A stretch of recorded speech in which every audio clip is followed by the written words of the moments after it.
Бүген үз нәселен, шәҗәрәсен белүчеләр күпме? Татарда җиде буын бабаларын белү онытылып бара кебек. Милләтне саклап калуда нәсел тарихын белү ни өчен мөһим? Эфирда Таяну нуктасы тапшыруы, студияда Алмаз Афиятов. Исәнмесез. Хәерле кич, мөхтәрәм кунаклар, кагыйдәләрне беләсез. Килешмәсәгез кызылга, килешсәгез яшелгә, ак исә битарафлык билгесе безнең. Илһам әфәнди, иңелек шәҗәрә нәрсә ул дигән төшенчәгә җавап бирик әле. Менә бәлки кемнәрдер белеп бетермидер. Шәҗәрә, аның асылы һәм нәрсә ул гомумән? Нәрсә соң ул шәҗәрә?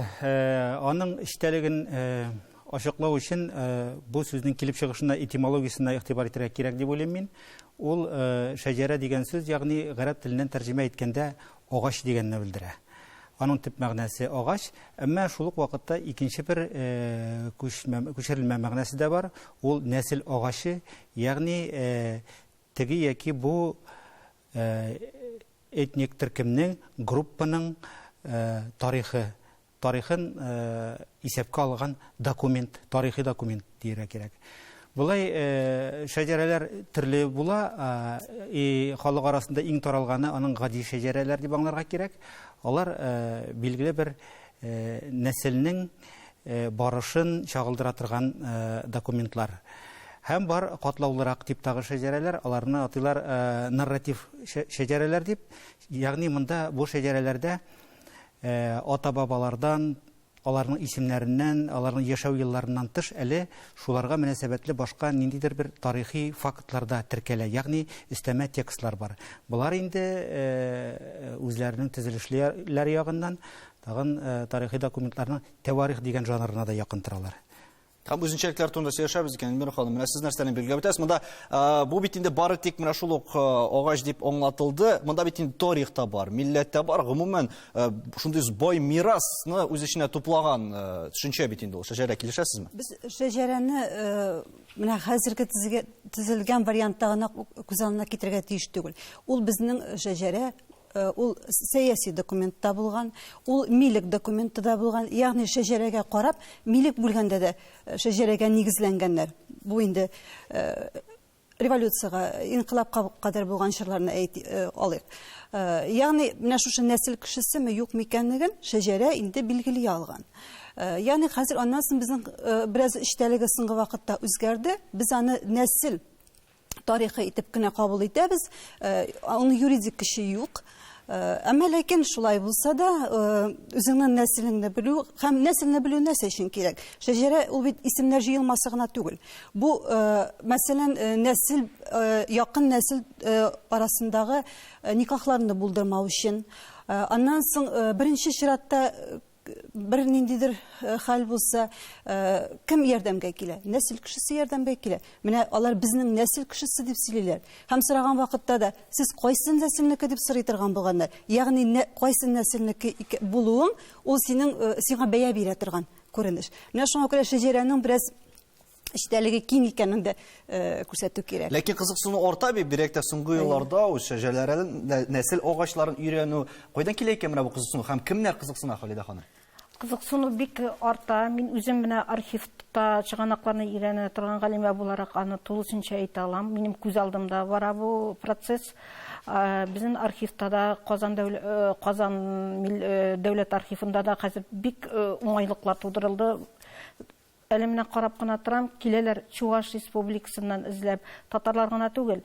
Бар безнең Әлмәттән көн сайын диярлек килеп, эзләнеп йөри торган бер егетебез. Хәтта үзе ул КАИ бетергән, үзе менә шулай итеп кызыксынып эшләп йөри торган кешеләр бик күп. Ул минем күз алдымда. Менә бу әле пандемияга кадәр уку залында утырырга урын булмый торган иде. Хәзер безне язылып кына, чиратлап кына кертәләр. Алла бирсә, бүген менә шундый сүз ишетеп килдем. Яңа елдан соң аларның уже хәзер ЕАИС системасында читтән торып эшләү мөмкинлеге туачак. Шуннан ул безгә тагын да күп уңайлыклар бирер дип уйлыйм. Көн саен килә дисез, менә каян килә икән аңа бу кызыксыну? Нәрсә этәрә аны? Менә максаты нинди аның? Нәрсә өйрәнмәкче була? Аларның һәрберсе үзенең шәҗәрәсен генә тизеп утырмый инде, анда акчага заказ эшләп утыручылар да бар, андыйлар да бар. Менә шул нәкъ менә кешеләр хәзер акчаларын да жәлләми дип әйтик, үзләренең элек бит инде бабаларыбыз да безнең әйтеп килгән шул ук 7 буынны белергә кирәк дип. Алар без бит инде һәрвакыт шул ук милләт дип янып йөрибез. Айдар әфәнде, ничек уйлыйсыз? Нәкъ менә шул элеккеге традицияләрне бәлки кайтару максатыннан да хәзер кызыксыну артмый микән? Бу шәҗәрәләр төзү ул безнең борынгы традиция. Ул инде электән үк килә, аны фәнни яктан инде безнең галимнәребез өйрәнгән, һәм галимнәребез һәрвакыт үзләренең шәҗәрәләрен белгән. Мәсәлән, Шиһабеддин Марҗани ул үзенең 9 буынын белгән. Ризаэтдин Фәхреддин 10 буын бабаларын белгән. Ягъни алар инде гади халык 7 буынын белергә тиеш булса да, галимнәр тагын да күбрәк белергә тырышканнар һәм өйрәнгәннәр. Һәм менә Ризаэтдин Фәхреддин үзенең хезмәтләрендә берәй теге яки бу шәхесне китерә икән, ул һичшиксез аның шәҗәрәсен башта китерә. Аның кайсы нәселгә карый икән, кайсы яктан икәнен күрсәтә бу. Марҗанины карыйбыз икән, Марҗаниның хезмәтләрендә дә һәрвакыт шәҗәрәләр белән тулган диярлек аның хезмәтләре. Чөнки бу тарих. Бу тарихны күрсәтә. Бу инде традиция. Һәм менә шушы традицияны ул сүнеп торды. Совет заманнарында, репрессия вакытларында инде безгә объектив сәбәпләр аркасында. Һәм менә шушы 90-нчы еллардан соң ул тагын күтәрелә башлады. Галимнәребез өйрәнә башлады. Мәсәлән, 90-нчы елларда атаклы галим Марсель Әхмәтҗанов бу өлкәдә бик зур эш алып барды. Аның инде 10-га якын китабы чыкты, шушы шәҗәрәләргә багышланган, һәм 1000-гә якын шәҗәрәләр урын алган анда. Һәм менә шулардан карап, инде галимнәрдән карап, китапларны өйрәнеп, гади халык та үзенең шәҗәрәсен өйрәнә башлады. Һәм бу бик яхшы күренеш, күркәм күренеш. Ләкин өйрәнү системасы аерылгандыр бит шул ук Шиһабеддин Марҗаниләрнең. Мәсәлән, элек нәрсәләргә Илһам әфәнде бәлки сез җавап бирерсез. Кабер ташларына карапмы? Менә ниндирәк нәрсәләргә мөрәҗәгать иткәннәр? Хәзер архивлар белән эшләүдә бардыр. Элеккеге шәҗәрәләрне өйрәнүгә дә таяну бармы? Элегрәк авыр булганмы һәм хәзергесе белән ничек аерыла икән ул өйрәнү? Хәзер чынында халык үзенең нәсел-нәсәбен барлау белән бик актив рәвештә кызыксына. Бу һичшиксез уңай күренеш дип бәяләргә кирәк. Әлбәттә, нәсел-нәсәбне ачыклаганда төрле документлар, тарихи документларга күз ташлау кирәк. Шулардан берсе һичшиксез шәҗәрәләр. Шәҗәрәләр татар халкында элек-электән булган. Менә Айдар сүзләренә дә кушылып әйтәм. Һәм 7 буын бабаңны өйрәнергә кирәк дигән сүз ул юктан гына тумаган инде. Бигрәк тә фикерле катлам вәкилләре, безнең укымышлылар, зыялылар үзләренең 10-шар, 15-шар буын бабаларын белгәннәр. Мәсәлән, бу көннәрдә туган көне билгеләп үтә торган шагыйребез татар һәм башкорт әдәбиятларына зур өлеш керткән Гали Шыкрый үзенең язмаларында 15 буын шәҗәрәсен китерә. Ул әгәр дә уйлап карасаң, бер буынга каядыр бер 30 ел дип, ул күрәсез, шактый еракка барып тоташа. Шактый еракка, берничә гасырга барып тоташа. Тарихына килгәндә, беренче әлбәттә шәҗәрәләр телдән барлыкка килгән. Ягъни бу этник, социаль группалар үзләренең тарихларын алдагы буыннарга биреп калдырырга теләгәннәр. Һәм шуңа күрә телдән телгә күчкән ниндидер риваятләр, кем-кемнең улы, нинди вакыйгалар булган, шул рәвешле берничә буын. Инде язмага мөмкинлек туа башлагач, алар әлбәттә кагазга төшә башлаганнар. Кагаз документларда. Архивлар белән эшләүдә барадыр инде монда. Шул ук вакытта әйтергә кирәк, менә шәҗәрәләрнең бер кызык кына формасы бар, ташка язылган. Кабер ташларындагы шәҗәрәләр. Менә без ташларны өйрәнү буенча 2017 елда, хәтерем ялгышмаса, Сызырында булган идек. Сызырын шәһәренең Самар өлкәсенә керәйендә име, Сызыр шәһәренең үзәк зиратында бар Әсфәндияр Акчуринга куелган кабер ташы.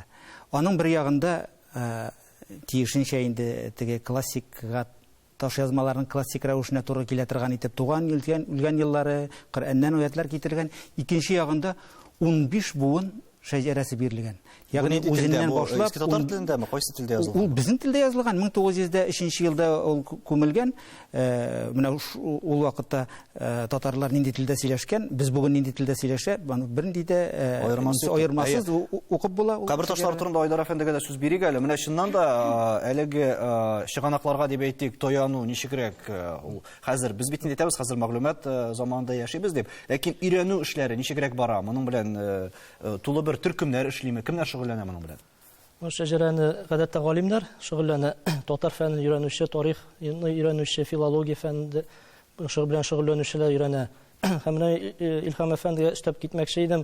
Ташка язылган 15 буынлы кабер ташы турында әйтте. Мәсәлән, ерак барасы түгел, үзебезнең Балтач районында гына бер Шыңшыңар авылында 16 буынлы таш бар. Анда 16 буынлы әби бабалары язылган. Шулай Әтнә районында 15 буынлы таш күрдек без, өйрәндек. Яшел Үзән районында шулай 10-11 буынлы кабер ташлары бар. Ягъни бу кабергә ташка язылгач, ул саклана, озаграк саклана. Менә бит кәгазьгә языла икән, ул бит кәгазь озак сакланмый. Төрле янгыннар чыккан, янгыннарда янганнар. Һәм инде янгыннан соң кешеләр инде үз хәтерләрендә калганнар буенча гына аны төзегәннәр, анда әлбәттә ялгышлар да киткән. Яки буын төшеп калырга мөмкин, буыннар алмашынырга, буталанырга мөмкин. Шуңа күрә, менә таш ул ышанычлырак булган. Шуңа күрә безнең халык инде аны ташка да төшерергә тырышкан. Һәм менә шушы кабер ташларын өйрәнгәндә без аларны күрәбез. Һәм менә архивка да барасы түгел, менә шушы зиратка кергәч, инде ул безнең өчен таш архив кебек. Анда бик күп мәгълүмат бар, шул ук. Әле гадәти архивка караганда да яхшырактыр. Менә гаилә шәҗәрәләре бүген ни өчен популяр? Бу хакта рекламадан соң.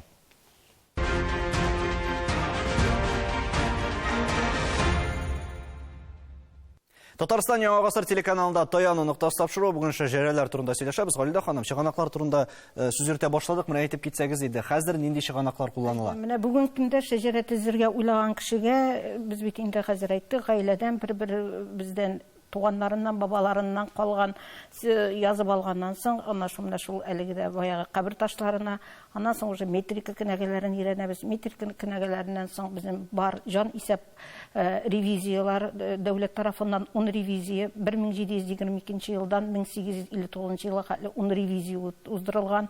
Ревизиядан да алдарак бар безнең Ландрат кенәгәләре, бар безнең перепислар. Бу шәҗәрәне төзегән вакытта бабаңның ничәнче елда туган, ничә яшьтә булган икәнлеге генә мөһим түгел. Монда бик кызык материаллар килеп чыга.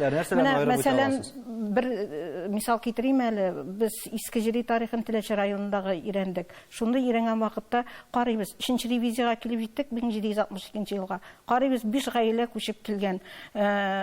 Хәзерге Питрәш районы Тегермән тауы дигән авылдан. Шуннан соң тотындык теге авылны өйрәнергә. Карасак, 1744 елда бу авылга 5 гаилә рус милләтеннән һәм бер яңаша кулдырган гаиләне китереп урнаштырганнар.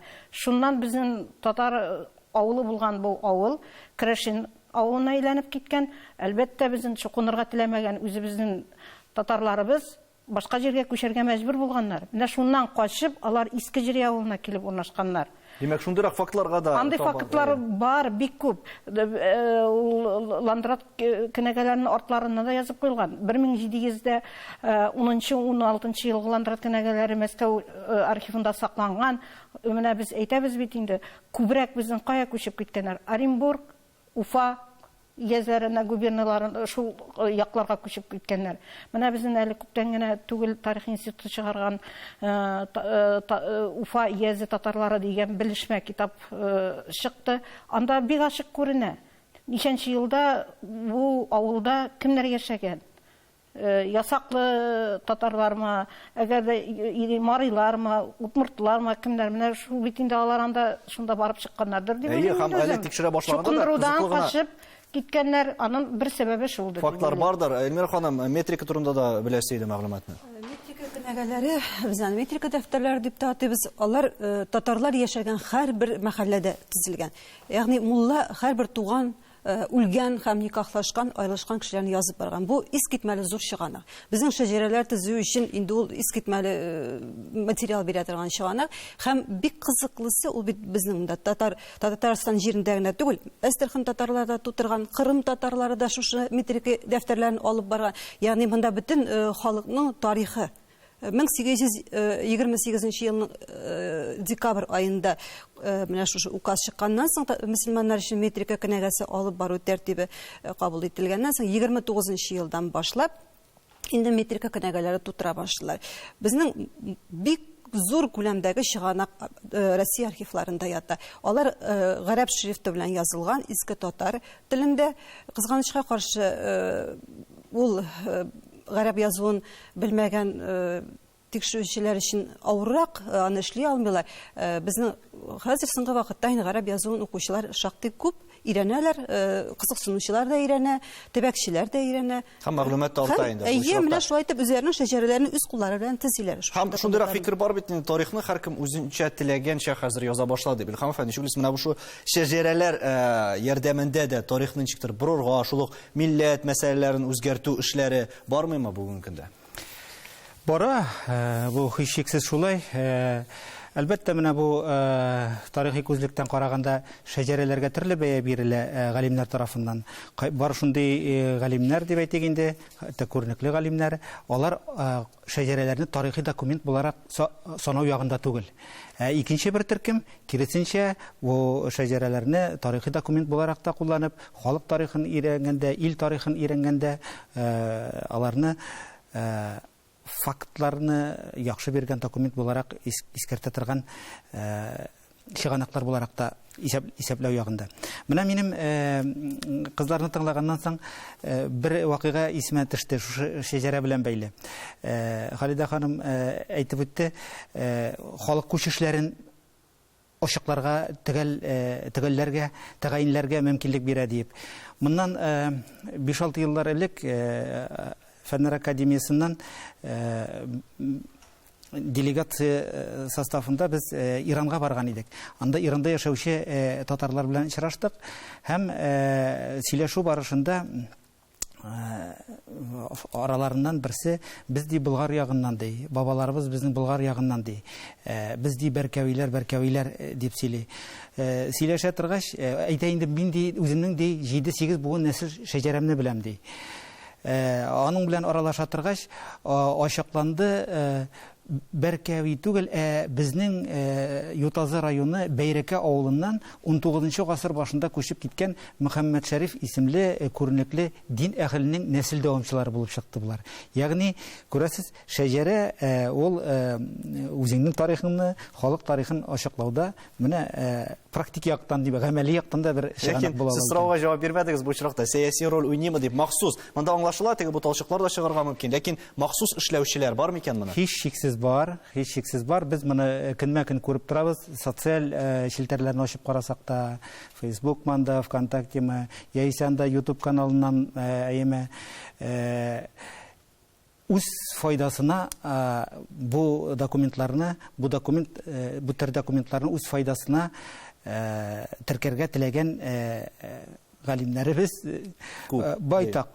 Монда сәбәпләр дә аңлашыла. Бу аңлашыла да, бу мондый эш булырга да тиеш, без моны аңларга да тиешбез.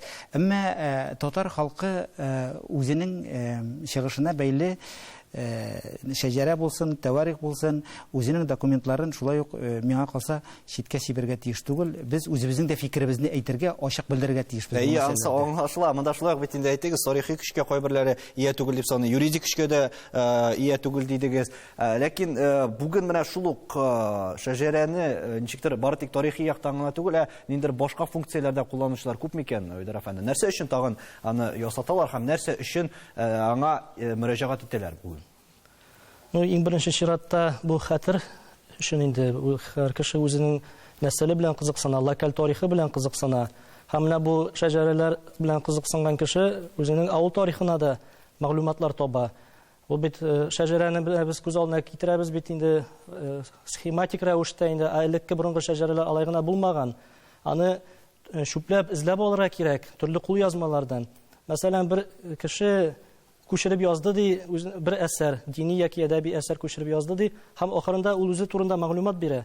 Үзенең бабалары турында яза. Менә шуннан эзләп алырга кирәк аны. Көндәлекләр бар менә бик күп.